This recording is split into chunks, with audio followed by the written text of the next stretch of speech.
Welcome back, Dino fans, to Talk Dino. Today, we're diving into the world of the biggest dinosaurs to have ever walked the earth, the mighty sauropods. Imagine creatures so large that they shook the ground with each step and could reach the tops of the tallest trees with ease. These gentle giants ruled the prehistoric world for millions of years. Ready to uncover their secrets? Let's get started! Our journey into the world of sauropods starts around 230 million years ago during the late Triassic period. Early dinosaurs were much smaller than the titans that would come later, but by the Jurassic period, sauropods had evolved into massive creatures. They weren't just big, they were colossal, with some reaching lengths of over 100 feet. But how did they get so big? Evolution, of course. It's believed that sauropod size was an evolutionary advantage. Being large made them harder to be preyed upon, and it also allowed them to reach food sources that other animals couldn't access. Early ancestors of the sauropods, like the prosauropods, already had traits like long necks, but over time these traits became more extreme, giving rise to the gigantic sauropods we know today. When we think of sauropods, a few species come to mind. Let's start with the famous Apatosaurus, sometimes confused with Brontosaurus. Apatosaurus was one of the earlier giant sauropods. It roamed North America about 150 million years ago during the late Jurassic period. With a length of about 75 feet, Apatosaurus had a long, whip-like tail and a thick, muscular body. Then, we have the Diplodocus, another long-necked herbivore, which is known for its incredibly long, slender neck and tail. Diplodocus was a bit longer than Apatosaurus, reaching up to 90 feet in length, but it had a much more slender build. Diplodocus' neck was so long that it probably didn't lift it much higher than shoulder height, but it could sweep its neck from side to side to graze on vast amounts of plants without moving much. And of course, we can't forget the mighty Brachiosaurus.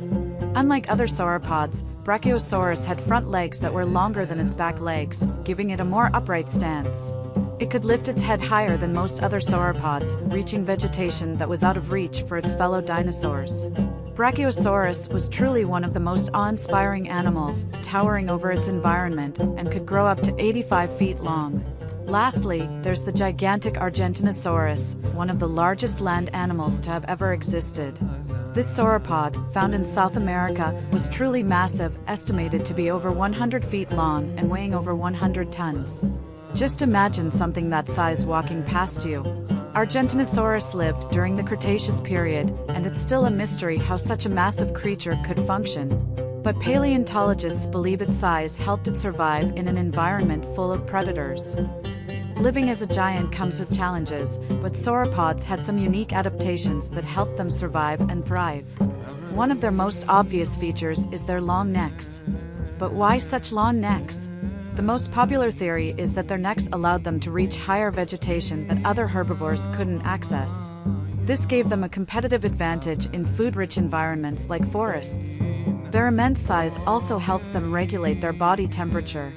It's believed that being so large allowed sauropods to retain body heat, keeping them warmer for longer periods.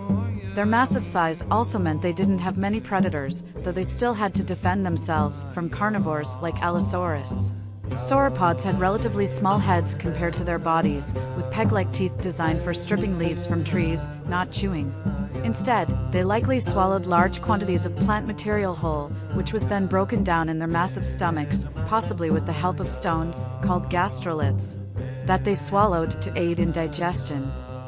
Paleontologists have been uncovering sauropod fossils for over a century, and their discoveries continue to amaze us.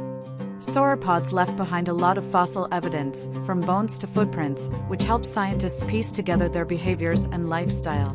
One of the most famous sauropod fossil sites is the Morrison Formation, located in the western United States. This site has yielded countless sauropod fossils, including Apatosaurus, Diplodocus, and Brachiosaurus. The fossilized remains of these dinosaurs are often found in what were once floodplains, suggesting that sauropods may have lived near rivers and lakes where vegetation was abundant.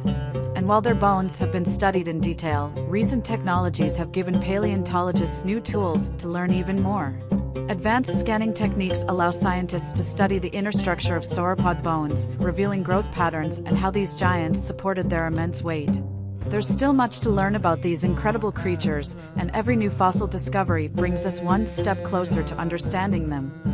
Sauropods lived in a variety of environments, but they seem to prefer warm, wet climates where vegetation was abundant. During the Jurassic period, much of the world was warm and humid, with vast forests and floodplains where sauropods could feed on ferns, conifers, and cycads. Interestingly, some sauropods lived in areas that were more arid, like certain regions of South America. These environments would have had seasonal rainfalls, with wet seasons providing plenty of food. Sauropods likely migrated to follow the rains and the availability of plants, ensuring they had enough to eat. Their massive size would have allowed them to travel great distances in search of food, and their long necks meant they could eat from a variety of heights without having to move much. They were the ultimate food processing machines, with an endless supply of plants to fuel their giant bodies. Now for some fun sauropod trivia. Did you know that some people used to believe sauropods were too heavy to walk on land? Early paleontologists thought that creatures like Brachiosaurus had to live in water to support their weight. We now know that their legs were perfectly adapted to carry their massive bodies on land. Another fascinating fact, sauropods probably didn't live alone.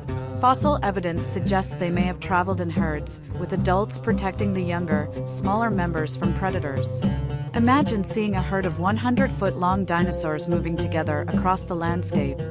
That's something right out of a prehistoric dream. And that wraps up today's adventure into the world of the giant sauropods. These gentle giants were truly among the most remarkable creatures to have ever lived, and they continue to capture our imaginations today.